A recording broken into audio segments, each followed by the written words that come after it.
বাংলাদেশের ঢাকা জেলার মানিকগঞ্জ মহকুমার বগজুড়ি গ্রামে 1868 সালে 2রা আগস্ট জন্ম হয় হীরালাল সেনের। বাবা চন্দ্রনাথ সেন, মা বিধুমুখী। তার কিছু বছর পর মানে ওই 1883 কি 84 সাল নাগাদ ঢাকার জগন্নাথ কলেজিয়েট স্কুল থেকে এন্ট্রান্স পাশ করে হীরালাল সেন। এন্ট্রান্স পাশ করার পর সপরিবারে চলে আসে কলকাতা। প্রথমে ভবানীপুরে, তারপর মসজিদপাড়া স্ট্রিটে একটা বাড়ি ভাড়া করে সপরিবারে চলে আসে। এখানে এলএ পড়ার জন্য ভর্তি হয় হেদুয়ার ডাব কলেজে। তখন এই চত্বরে ছিল কলকাতার সবকটি রঙ্গমঞ্চ, যেমন রয়্যাল, মিনার্ভা, স্টার। শিল্পমনস্ক হীরালাল সেন কিভাবে এর থেকে দূরে থাকতে পারে? কিছুদিন পর তার পড়াশোনার ইতি ঘটিয়ে ফটোগ্রাফিতে মন দেন।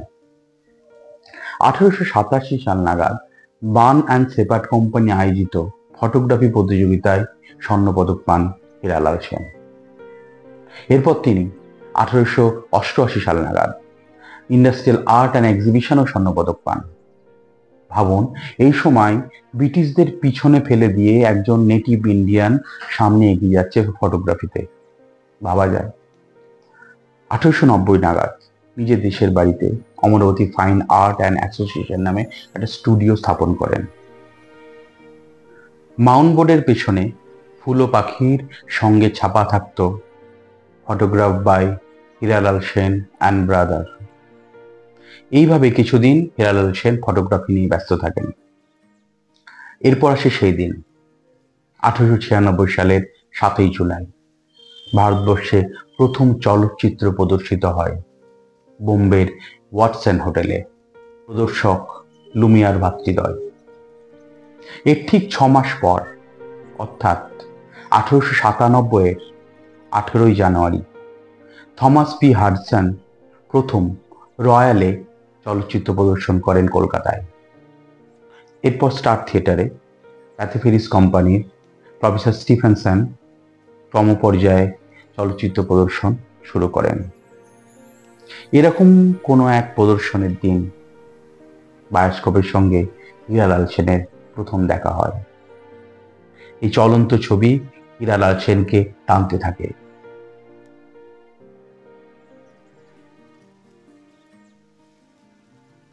এই অমোঘ আকর্ষণ হীরালালকে যেন একটা ঘোরের মধ্যে ফেলে দেয়। এরপর তিনি প্যাথে কোম্পানির টেকনিশিয়ানদের কাছে ক্যামেরা চালানো শিখে নেন। ক্যামেরা চালানো শেখার পাশাপাশি তিনি বিলেতে জন রিচ অ্যান্ড সন্স কোম্পানির কাছে তার ক্যামেরার অর্ডার পাঠায়। 1898 3 এপ্রিল ক্লাসিক থিয়েটারের অমরেন্দ্রনাথ দত্তের সহযোগে রয়্যাল বায়োস্কোপের প্রথম পথ চলা শুরু হয় এক নতুন অধ্যায়ের। সেই অধ্যায় নিয়ে আলোচনা আমরা করব, কিন্তু চোখ রাখতে হবে আমাদের পেজে, সিনেমার অলিগুলিতে, পরবর্তী পর্বের জন্য। নমস্কার।